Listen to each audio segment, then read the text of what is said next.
Hi friends, good evening. ഇന്ന് evening ആയപ്പോൾ ഞാനും മോനും കൂടിയിട്ട് കടയിലൊന്ന് പോയിട്ടാ കുറച്ച് സാധനങ്ങളൊക്കെ വാങ്ങാനുണ്ടായി.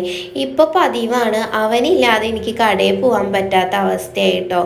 പാവം വീട്ടിൽ തന്നെ ഇരിക്കുമ്പോൾ പിള്ളേർക്ക് ഈ പറഞ്ഞ പോലെ പുറത്തൊക്കെ പോകാൻ നല്ല ഇഷ്ടമാണല്ലോ. പോയി വന്നു കഴിഞ്ഞാൽ അവൻ്റെ ചെരുപ്പ് അവൻ തന്നെ ഊരി അത് ചെരുപ്പ് വെക്കുന്ന സ്ഥലത്ത് അവൻ തന്നെ കൊണ്ടുവയ്ക്കും കേട്ടോ.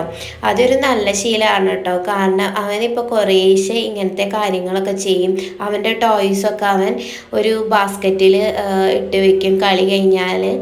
ഇന്ന് ഞാൻ ബ്രെഡ് വാങ്ങിയിട്ടുണ്ടായി. അപ്പോൾ ബ്രെഡ് ജസ്റ്റ് പാനിൽ വെച്ചിട്ട് ഒന്ന് ചൂടാക്കിയിട്ട് എടുക്കാം.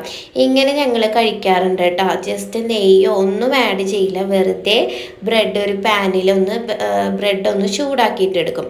അതിൻ്റെ ഒപ്പം കട്ടൻ ചായയാണ് നല്ല കോമ്പിനേഷൻ. ഞാനിവിടെ പാൽ ചായയാണ് ഉണ്ടാക്കിയത്. അപ്പോൾ പാൽ ചായയും ബ്രെഡ് ഫ്രൈ ആക്കിയതല്ല, ബ്രെഡ് ഒന്ന് ചൂടാക്കിയതാണ് കേട്ടോ ഇന്നത്തെ ഈവനിങ് സ്പെഷ്യൽ. മക്കൾക്ക് കുറച്ച് സോസ് വേണമെന്ന് പറഞ്ഞു, അവർ സോസും കൂട്ടിയിട്ടാണ് കഴിക്കുന്നത് കേട്ടോ. അപ്പോൾ ഇന്നത്തെ വിശേഷം ഇത്രയേ ഉള്ളൂ. മറ്റൊരു വീഡിയോ ആയിട്ട് വരുന്നത്.